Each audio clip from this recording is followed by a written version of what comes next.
Et salut tout le monde, j'espère vraiment que vous allez bien. Moi ça va super, on se retrouve pour une nouvelle vidéo. Et aujourd'hui on va faire un petit suivi de l'Aqua Terrarium qui se trouve juste derrière. Mais on va parler surtout aujourd'hui dans cette vidéo aquariophilie. Ça a été beaucoup demandé, comme quoi je faisais pas cette vidéo sur les aquariums. Et je vous avais dit que je referai prochainement une nouvelle vidéo. On va faire un petit récap de tout ce qui se passe au niveau de mes deux aquariums. Et j'espère vraiment que ça vous plaira. Comme d'habitude, quand je filme l'installation qui se trouve ici dans le salon, je préfère honnêtement éteindre la lumière du salon pour éviter tout reflet de lumière au travers des vitres. Voilà, enfin, il a fallu que je filme aujourd'hui là, ça fait quand même 3 mois que je vous dis qu'il y a une écrevisse et que je vous la montre plus quoi. Et bien là voici, magnifique écrevisse bleue, regardez-la, elle est en train de se déplacer. Qu'est-ce qu'elle est belle.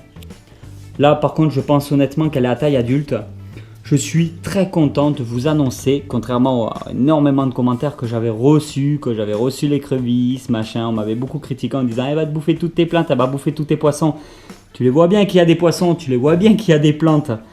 Voilà, c'était juste pour vous dire que c'est pas parce que c'est écrevisse que c'est forcément mauvais pour vos aquariums et vos poissons. Tout dépend de l'espèce d'écrevisse, de la variété que vous allez acheter. Celle-ci est une espèce plutôt cool. Et à partir du moment qu'elle est bien nourrie, je la nourris surtout avec des cachets pour poissons de fond. À partir du moment qu'elle est bien nourrie, elle ne s'attaque pas du tout aux poissons ni aux plantes. Je crois qu'elle ne voit pas l'intérêt de se prendre la tête, étant donné qu'elle sait qu'elle aura son petit cachet. Et du coup, elle est devenue tout simplement magnifique et elle m'a jamais rien dégradé dans l'aquarium. Je crois qu'il n'y a que les 2-3 premiers jours qu'elle s'attaquait aux poissons quand je l'ai eue. Parce que je pense qu'en boutique, ils ne doivent pas la nourrir autant que moi, peut-être en captivité. Ici, chez Tonton. Ah, elle est devenue sublime. Je suis vraiment content de vous faire ces séquences-là. Au moins, vous voyez qu'elle a très très bien grandi. Je vais en profiter pour vous parler aussi de l'intérieur du terrarium. Donc là, comme d'habitude, quand il fait trop chaud, les après-midi, j'éteins pendant plusieurs heures la lampe qui fait chauffage et UVB. On ne va pas chauffer plus. C'est pas bon pour nos amis les acanthosaura. Et puis les aquariums, pareil, la température de l'eau ne doit pas non plus être trop excessive. Ça va vraiment pas le faire.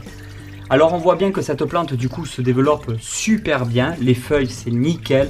Elle part dans tous les sens. Il y a toujours des nouvelles pousses ici, magnifiques. Et comme vous pouvez le voir, elle fait des racines de partout. Ça là, ça, ceci, ça c'est une racine qui a poussé, elle en fait partout et tant bien que mal elle essaye en fait de développer ses racines le plus possible au niveau de l'aquarium pour pomper l'eau de l'aquarium. Alors moi j'évite de trop la faire tomber dans l'aquarium, je veux qu'elle prenne un peu plus d'ampleur au niveau du terrarium. Ça là, ça c'est des racines, c'est vraiment très particulier, il y en a partout, elle se développe super bien, je suis trop content de la voir. Après le gros défaut c'est que ça tamise un peu l'aquarium qui se trouve ici. Or déjà que j'ai beaucoup trop de plantes. En fait c'est pas que j'ai beaucoup trop de plantes, c'est qu'elles ont énormément poussé et je retaille quasiment jamais. Je rappelle que cet aquarium là, je n'y touche quasiment jamais. C'est-à-dire qu'il n'y a pas de filtre. La pompe qui se trouve ici, il n'y a pas de masse filtrante à l'intérieur, c'est juste du brassage d'eau. Et en fait je compte sur les lentilles d'eau que vous voyez ici et sur les plantes aquatiques pour faire la filtration. Il y a très peu de poissons. Bon, il y a une très grosse écrevisse et il y a quelques crevettes. Et après, ce sont les petits escargots, les planorbes. Et je crois que c'est comme ça qu'on dit. Mais c'est vraiment pour vous dire que tout se passe très très bien dans cet aquarium-là. Et que je fais quasiment jamais aucun entretien en fin de compte. À part retirer une fois par semaine le surplus de lentilles d'eau. Parce que les lentilles d'eau, elles doublent, il me semble, chaque jour. Donc à la fin d'une semaine, vous avez compris que tout est vert et qu'il faut que j'en retire un maximum. Mais je veux pas toutes les enlever parce que c'est vraiment un style que j'adore et pour moi c'est très important qu'il y ait un petit peu de lentilles d'eau, voilà, comme ici, un peu partout. Je trouve ça tellement super joli et naturel que j'ai pas envie de les retirer. C'est vraiment un choix personnel. Le deuxième aquarium qui, je le rappelle, n'est pas du tout rattaché à celui d'à côté. C'est l'aquarium, il y a un peu plus de poissons dans celui-là. et il y a moins de plantes. Donc c'est un aquarium qui a de l'eau un peu plus dégueulasse, on va dire, parce qu'en plus c'est un aquarium où se trouvent les tortues aquatiques. Je sais pas pourquoi, comme je vous l'avais déjà dit, elles ne vont quasiment jamais dans l'aquarium d'à côté. Mais les tortues aquatiques, malgré que cette espèce-là, c'est des Starnoterus carinatum, un truc comme ça. En fait, cette espèce de tortue, le gros souci, c'est que il s'attaque pas aux poissons. Donc j'ai un peu une surpopulation. Par contre, il va s'attaquer aux plantes. Donc j'ai très peu de plantes qui arrivent à résister dans cet aquarium-là. Ce qui fait qu'il y a une mauvaise filtration et je suis obligé de mettre séparé à côté, mettre un gros filtre externe qui va s'occuper de pomper tout ça. Et là, ce que vous voyez au niveau d'ici, c'est les lentilles d'eau avec le filtre en haut. Voilà, les lentilles, elles dégagent en dessous. C'est vraiment super joli, super sympa. Et voilà au-dessus comment ça fait. Alors si on bouche là, parce que normalement à l'origine c'était bouché, ça fait ça en fait. Et moi je fais comme ça, je laisse comme ça. Donc il y a quand même une très bonne filtration. Voici un petit Acanthosaura, comme quoi il voit encore très bien. Hein.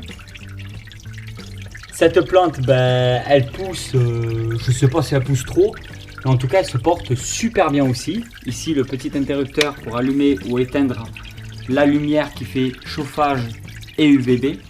Après le truc c'est que l'interrupteur on s'en sert en journée, mais tous les terrariums chez moi sont sous programmateur. Ça veut dire que ça s'allume à une certaine heure le matin, ça s'éteint à une certaine heure le soir, tout est automatique.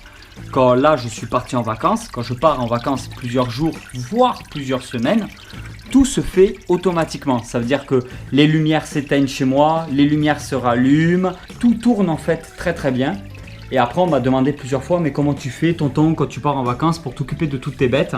Alors il faut savoir que les serpents peuvent se passer de nourriture pendant plusieurs semaines sans aucun problème. Alors si on nourrit bien, il n'y a aucun souci. Les araignées c'est pareil, si on les nourrit bien, il n'y a aucun problème. Après, fourmis, c'est un peu plus délicat, mais il y a moyen de s'organiser. Le plus difficile, c'est au niveau des poissons, parce que les poissons doivent manger tous les jours. Donc ça, par contre, des poissons, il faut bien qu'il y ait... après, on peut toujours acheter des distributeurs automatiques. Et le plus difficile, c'est surtout pour changer l'eau, parce que les reptiles, ils ont besoin de leur coupelle d'eau. Il faudrait la changer tous les jours pour que tout se passe très bien. Donc ça c'est un peu le côté un petit peu plus difficile. Après moi j'ai de la famille, j'ai des amis de confiance qui peuvent venir chez moi, s'occuper des installations, s'occuper des animaux. Donc il n'y a vraiment aucun problème.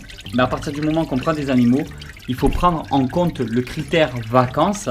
Et si on décide de partir et qu'on ne peut pas amener nos animaux, c'est à vous de prendre vos responsabilités, de vous dire bon cette année je ne pars pas en vacances parce que je n'ai pas la possibilité de partir, car derrière j'ai des obligations et je ne peux pas me permettre d'abandonner certains animaux. Les animaux on les respecte, on essaie de faire les choses le mieux possible, le plus propre possible et de leur donner les meilleures conditions possibles. Après ce sont des aquariums très classiques parce que je manque énormément d'expérience au niveau aquariophilie. Je ne m'y connais pas tant que ça, donc je pars sur des valeurs sûres. Je pars sur des poissons qui se reproduisent sans aucun problème et qui sont quand même assez résistants. Et je pars sur des plantes qui se développent sans trop de problèmes. Ça fait des mois que je n'ai pas acheté un seul poisson et que je n'ai pas acheté une seule plante. Et tout se développe, comme vous pouvez le voir, super bien. J'ai même eu des pousses, des ramifications, du coup je ne sais pas trop comment on dit. Donc j'ai pu rempoter dans l'eau, je sais pas trop si j'ai pu replanter dans l'eau certaines plantes qui avaient poussé au sein de mes aquariums. Donc je suis assez content parce que avec un peu d'informations, de la patience et beaucoup d'envie et de passion, on peut réussir quand même à avoir un aquarium. Bon après c'est sûr que c'est pas de l'aquascaping ou je sais pas comment on dit, mais c'est vrai que c'est pas très esthétique par rapport à ce qu'on peut voir sur internet, mais je suis quand même assez content de ce que j'arrive à faire et c'est vraiment un travail qui m'a pris du temps et je suis très content du résultat. On m'a demandé plusieurs fois ces fleurs comment elles font pour bien pousser, pour être toujours aussi belles. Mais en fait c'est des fausses plantes derrière.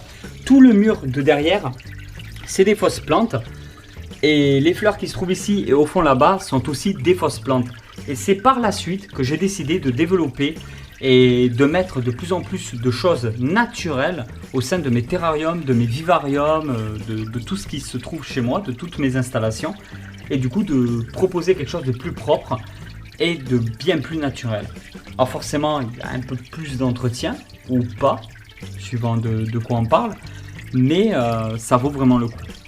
Par exemple, cet aquarium-là, qui est vraiment naturel, parce qu'il n'y a même pas de filtration, et c'est vraiment les plantes qui s'occupent de tout, et c'est très rare que je rajoute de l'eau, cet aquarium-là me demande beaucoup moins de travail et d'entretien que l'aquarium qui se trouve à côté, dont il n'y a pas de plantes. Et du coup, en fait, j'avais mis des plantes, mais les tortues font que bouffer les plantes. Du coup, c'est la filtration externe qui s'occupe de ça, mais je dois changer régulièrement un pourcentage d'eau chaque semaine, et je dois aussi de temps en temps nettoyer la filtration. Donc cet aquarium-là me demande un travail au niveau de chaque semaine.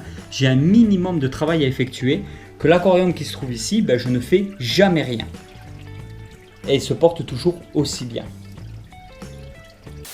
Et voilà tout le monde, j'espère vraiment que cette vidéo vous a plu. Si cette vidéo vous a plu, vous pouvez toujours la partager sur les réseaux sociaux, soutenir la vidéo comme bon vous semble. N'oubliez pas qu'il y a quelques liens dans la description qui pourraient peut-être vous intéresser.